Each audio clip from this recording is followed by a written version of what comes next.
I 37, seguim endavant, enganxats pel temps, i canviem l'ordre de l'escaleta per poder respectar una mica les persones que han de parlar amb nosaltres. Connectarem ara també via Skype amb Esther Vives, activista, forma part i articulista, forma part del grup promotor del procés constituent, i podrem xerrar amb ella uns breus minuts sobre aquesta presentació del procés constituent aquest mateix diumenge, 13 d'octubre, sobre el llibre que acaba de sortir de conversa entre Teresa Forcades i Esther Vives, titulat Sense por, que podreu trobar a totes les llibreries, publicat per Icària, i també d'aquest tema que volem tractar més àmpliament després amb la resta de convidats, que és els drets als pobles, diguem-ne. Bona nit, Esther. Estàs per aquí? No estàs per aquí. Ara et connectaran els nostres tècnics en el... Hola? Sí, hola. Hola, ara sí que et trobo.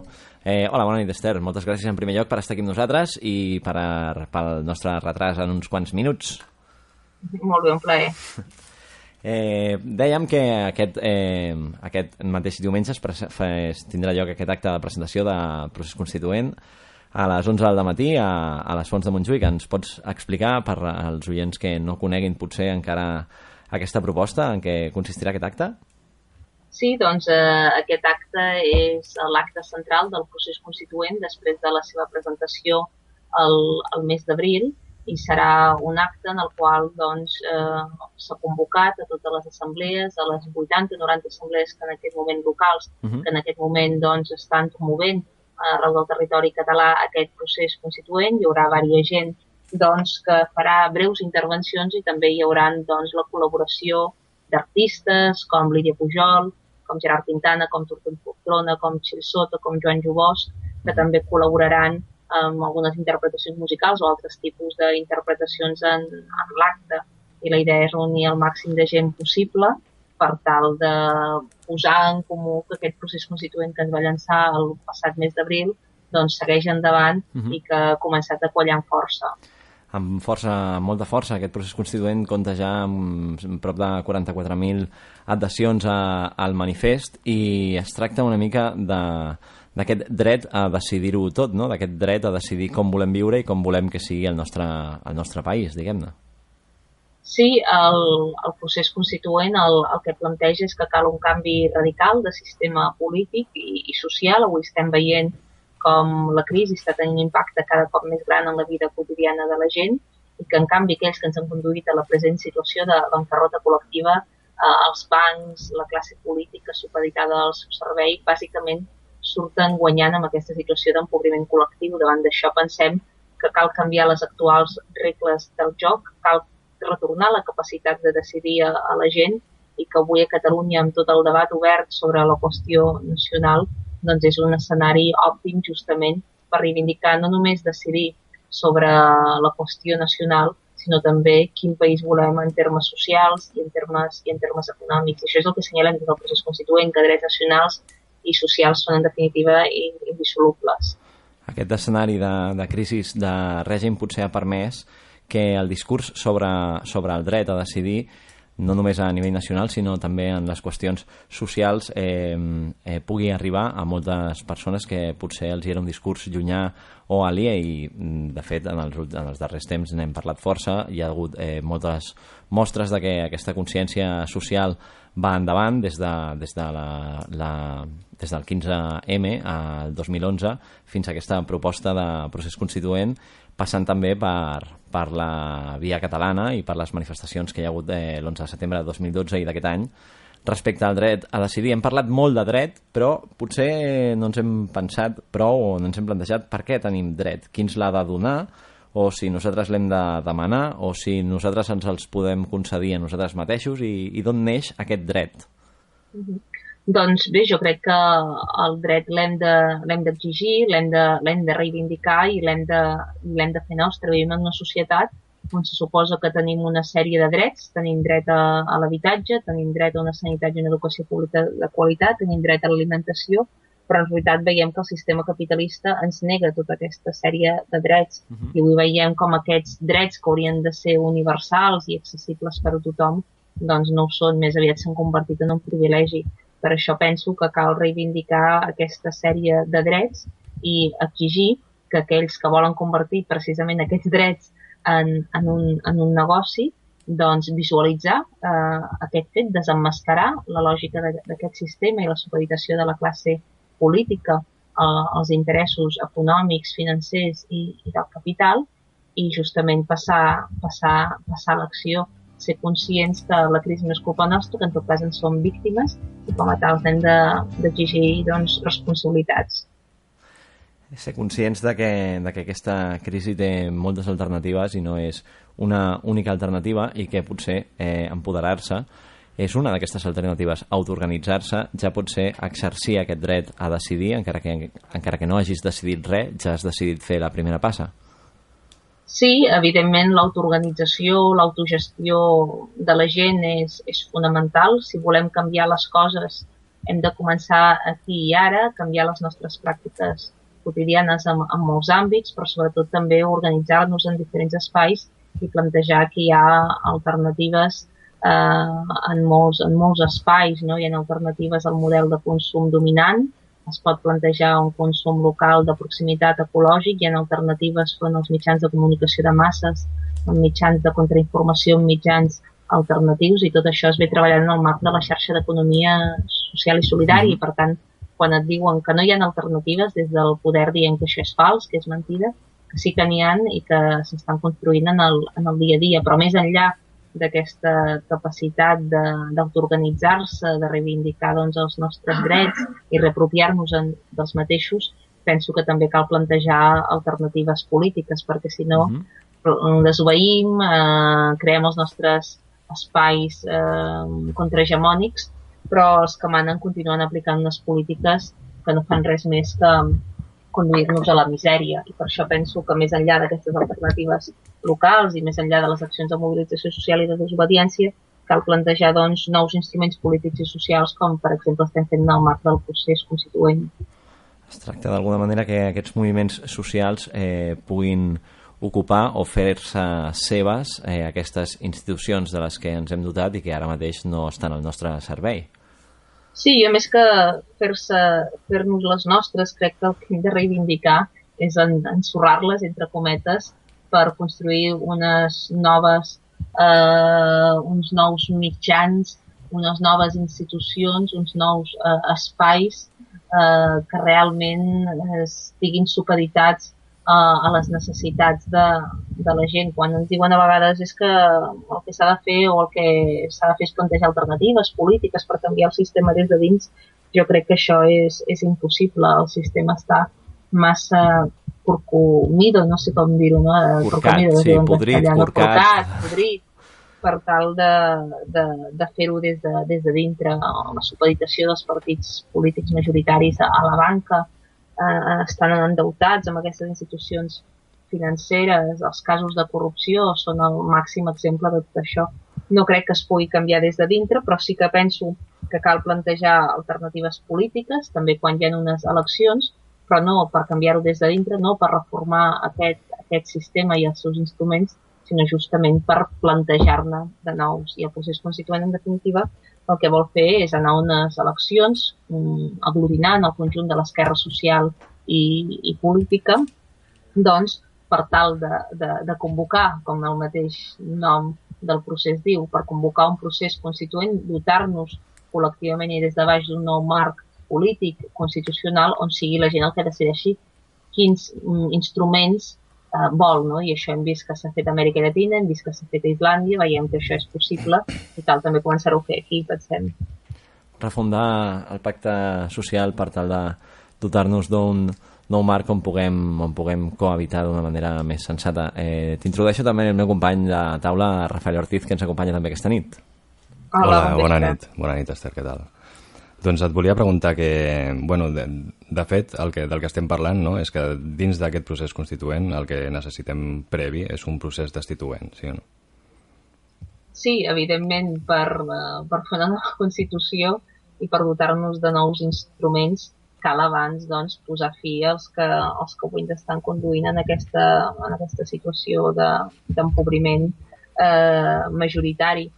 En certa mesura es donen passos endavant cap a aquesta destitució d'una sèrie d'instruments polítics, socials i econòmics. Veiem que hi ha un fort qüestionament com mai de les institucions polítiques, dels partits polítics majoritaris. També aquí a l'estat espanyol, doncs, tot el règim sorgit de la transició està fortament qüestionat. La monarquia podríem dir que s'ha convertit en la riota popular, hi ha un descrèdit molt gran de la banca. A poc es donen passos, no tant potser en la destitució d'aquests instruments, però sí una pèrdua de credibilitat molt gran, que crec que és el pas previ per aconseguir doncs, posar fi als mateixos i construir-ne de nous.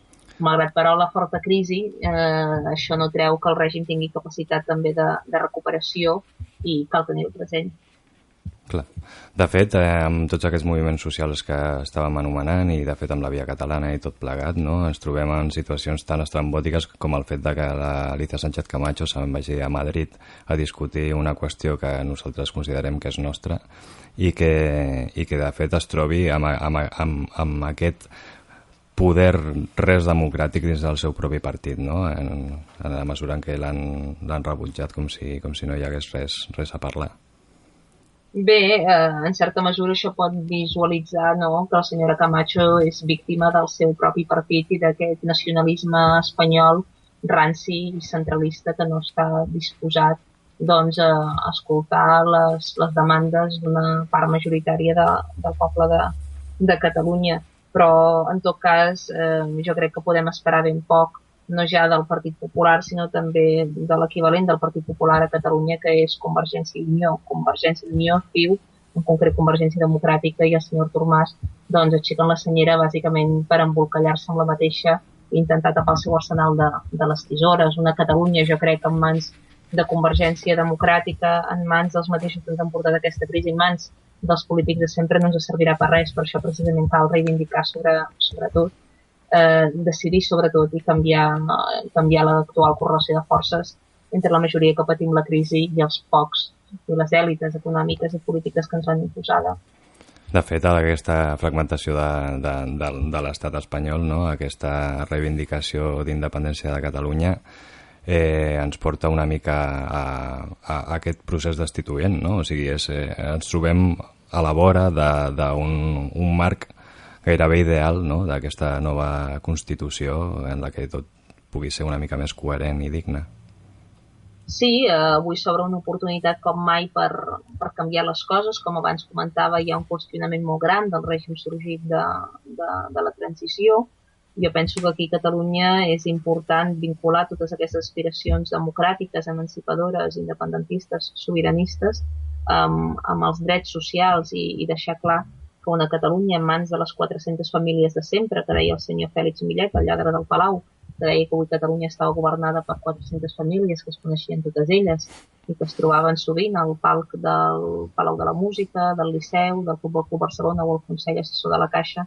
Doncs cal dir que una Catalunya en mans d'aquestes 400 famílies no ens serveix. Cal fer aquesta pedagogia per reivindicar que necessitem una Catalunya en mans de la gent i que per tant cal aprofitar aquesta escletxa que s'obre amb el dret a decidir per portar aquest dret a decidir i aquesta voluntat democràtica d'una part significativa del poble de Catalunya fins a les seves últimes conseqüències. D'aquesta escletxa oberta que hem d'aprofitar abans que no es tanqui, en parleu força en aquest llibre Sense por, conversa entre Teresa Forcades i Esther Vives, que hem llegit amb devoció. I una de les coses que et volia comentar és que hi ha molts termes, moltes paraules i molts arguments també, però sobretot en les paraules aïllades ja en tenim prou per veure com hi ha molts conceptes que fa poc era costós portar-los en un discurs, eren poc acceptats, com per exemple revolució. Revolució és quelcom del que es parla força en aquest llibre, amb la naturalitat de qui parla de qualsevol cosa natural com és una revolució social, però que fa un temps potser era difícil poder parlar amb aquests termes. Creus que ha facilitat aquesta crisi de règim que realment veiem aquesta necessitat de revolució sense donar-li un cognom?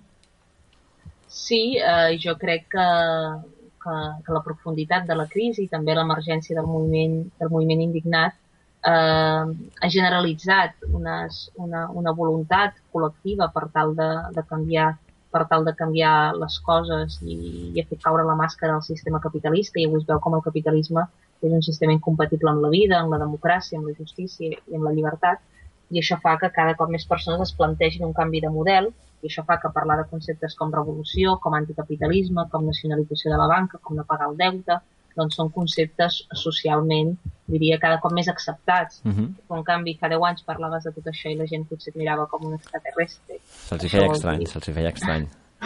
Això vol dir que els temps estan canviant i el concepte de revolució, jo crec que arrel de la primavera àrab, de les revoltes populars a Tunísia, a Egipte, que evidentment tenen un final incert i estan passant per moments difícils, jo crec que tot això ens ha retornat a l'actualitat del concepte de revolució i la necessitat d'un canvi profund de sistema on la majoria social s'ha de reapropiar de nou de la seva història. Ens parles en aquest llibre d'un concepte del filòsof francès Daniel Benside, que ens deia que la revolució era com un horitzó regulador que ens dona una perspectiva de fons per no perdre el nord, i ens parla d'un concepte de lenta impaciència, que és anar-hi lluny, anar lent perquè hi anem lluny. Realment també es parla en aquest llibre que aquesta activitat revolucionària participativa des de baix no la fem per aconseguir un canvi i després tornar cap a casa. Al carrer l'ocupem i ja no el deixarem. I es parla també de que aquest camí a la revolució no pot ser un nou opi del poble. No podem considerar que amb aquesta revolució, un cop iniciada, o ens creguem que ja està feta i ja puguem deixar-ho estar, tornar cap a casa i acomodar-nos de nou. Realment es tracta d'un canvi en el que ens hem d'implicar des d'ara i ad libitum.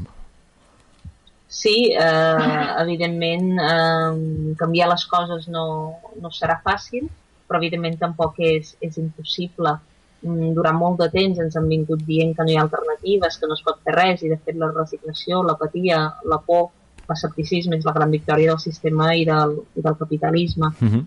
Justament el que està passant ara al carrer, que la gent es revolta, la gent desobeeix, la gent es manifesta, la gent fa vagues indefinides de docents, com ha estat fins fa poc a les Illes Balears, tot això posa contra les cordes aquells que manen i fan que la por, en certa mesura, comenci a canviar de banda, i els que manen tenen por perquè la gent s'organitza, la gent protesta, la gent surt al carrer i desobeeix, i per això justament les dinàmiques i l'estratègia d'estigmatització i criminalització del poder va més.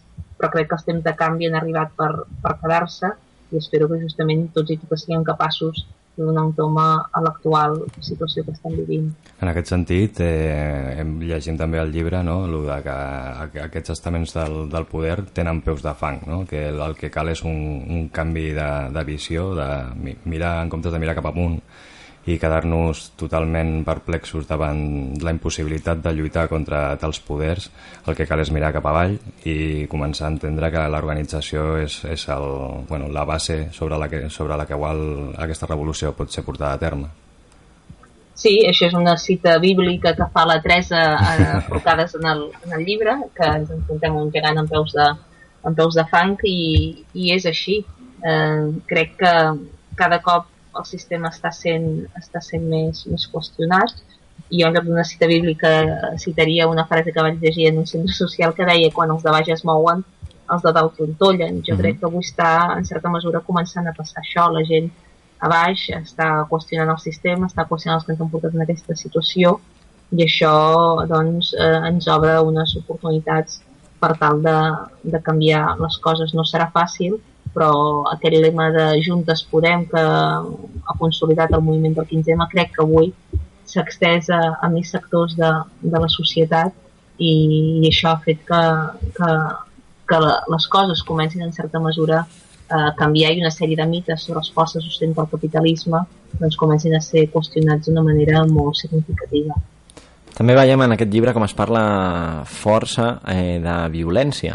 Es parla de la violència de l'Estat, però ben bé no és a la que em volia referir. Es parla de violència en molts termes, com el sistema s'enfonsa, o dependrà de qui guanyi el combat el definir la societat del futur. Tanmateix, aquesta violència es descarta com a via per fer aquesta revolució, perquè si el que pretenem és construir un món on s'exclogui o quedi, diguéssim, acotada la possibilitat de sobreposar-se als altres i volem una via de consens, no és aquesta violència la que ens generarà un pacte com aquest. Tanmateix, sí que hi ha una altra violència, perquè sempre en termes com a combat, que sembla que no és la clàssica violència de trencar o sortir al carrer, que sí que està al nostre servei.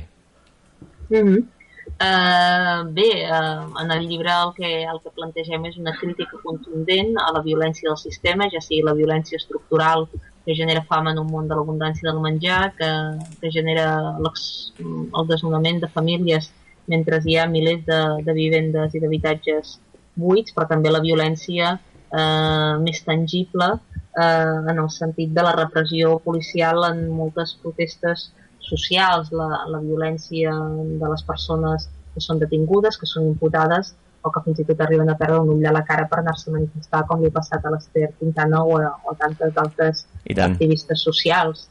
Per canviar les coses, pensem que l'estratègia d'acció directa no violenta, la desobediència civil, és avui la més útil, perquè justament és la que posa en evidència i visualitza la violència real del sistema, i quan la gent la desallotjaven de plaça Catalunya en el marc del 15M i les persones aixecaven les seves mans i deien aquestes són les nostres armes davant les porres de la policia, crec que aquest és el millor exemple que posa de manifest la violència i la repressió de les forces de l'ordre al servei dels interessos polítics. Per acabar amb aquesta teva intervenció volem citar-te aquest petit fragment en què dius quan volem canviar les coses hem de començar per les nostres pròpies pràctiques, hem d'intentar ser coherents entre allò que diem i allò que fem, tot i que la coherència absoluta en el món en què vivim és impossible i sempre tindrem contradiccions. És difícil aquesta coherència en la vida quotidiana, és potser quelcom que pot fer enrere a molta gent, el no sentir-se coherents entre el que pensen i el que fan, és quelcom que pot jugar un paper a la contra. Bé, jo crec que en primer lloc cal assumir que la coherència absoluta en el sistema capitalista en el qual vivim és del tot impossible. És impossible, ara mateix estem parlant per Skype. Exactament, no? I segurament doncs, tenim Gestel, tenim Vodafone, tenim Movistar en el telèfon, arribem a casa, obrim l'aigua i tenim aigües de Barcelona, o tenim contractats una sèrie de serveis amb Flexa Endesa, Unió Fenosa, etc. No?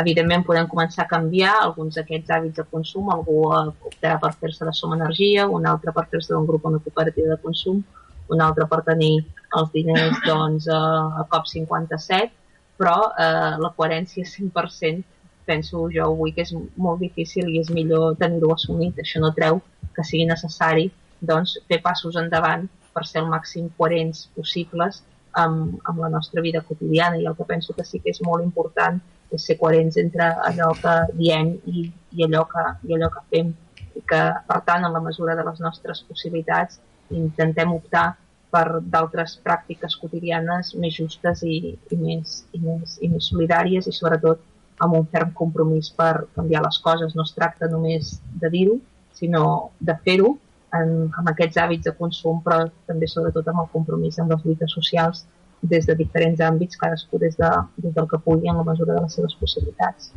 Podríem pensar que som éssers en transició des de la nostra realitat fins a la nostra coherència, i per tant també una societat en transició des de la nostra realitat fins a la coherència social? Bé, seria una manera de dir-ho original i prou encertada. Sí, en certa mesura, doncs, amb totes aquestes alternatives estem construint una societat de transició. És així, nosaltres emmarcats en la mateixa també podríem ser persones en transició, és una manera de dir-ho. Jo crec que el que cal fer doncs, és això, ser conscients doncs, que podem canviar algunes de les nostres pràctiques habituals, que això ens aportarà coherència, però que sobretot que més enllà de totes aquestes iniciatives hem de pensar que el món no es canvia cada un pel seu compte. Jo quan era més jove que ara, tot i que encara em considero jove, però ho era, només faltaria. quan ho era bastant més, no? I mirava la televisió d'adolescent i veia aquella sèrie que es deia La Brujeria. Doncs La Brujeria, no sé si vosaltres la veieu. Sí, la tenim aquí a l'estudi, de fet. Ens fa companyia i ens diu coses sovint. Molt bé. Doncs La Brujeria hi havia una secció que es deia Si solo no puedes, con amigos sí. Exacte. Jo crec que aquest ha de ser el lema doncs, que ens ha de marcar, el lema que també ha defensat el moviment del 15M. Podem fer canvis a la nostra vida quotidiana, podem ser persones en transició, però cada un de nosaltres per si sol no canviarà res, però si ens ajuntem amb el del costat, doncs segurament podrem canviar moltes més coses i crec que això és el que hem d'intentar fer. Sortia un nen en aquest sketch que intentava jugar a futbol ell sol, amb si mateix, i no podia jugar a futbol ell sol amb si mateix. Ell xutava i ell havia de parar la pilota, feia de davanter i de porter a la vegada. I el lema era aquest, si sol no pots, amb amics sí que pots. Exacte, per marcar molts gols al capital. Tant. Moltes gràcies, Esther, per acompanyar-nos aquesta nit aquí a No hi ha futur i ens veurem aquest diumenge en aquest acte de presentació de Procés Constituent. Us recordem a les 11 del matí a les Fonts de Montjuïc. Moltes gràcies per seguir amb nosaltres. Molt bé, gràcies a vosaltres. Moltes gràcies, bona nit. Bona nit. Said she hadn't heard the news, hadn't had the time to choose. No hi ha futur. No n'hi ha. Filas y filamentos he ganado 1000%. Mis émbolos laten de contento. Cuando hablo de economía, me siento en el firmamento. Por Gimnoto y Farad, mis turbinas tiemblan de felicidad. Ergios, cátodos y palanganas, hoy soy más rica que ayer, pero menos que mañana. Fundir, gripar y averiar, ese es mi programa. ¡Qué mala! ¡Pero qué mala soy! Por un ergio y un terminal. Soy ultraliberal. ¡Viva el mal! ¡Viva el contrato social! Por Viricón, Saticón y Plumbicón, liberaré a mi nación. Me compraré un cañón y lo instalaré en el salón. Sanearé la economía fundiendo todos los días con enorme fantasía y un año de garantía.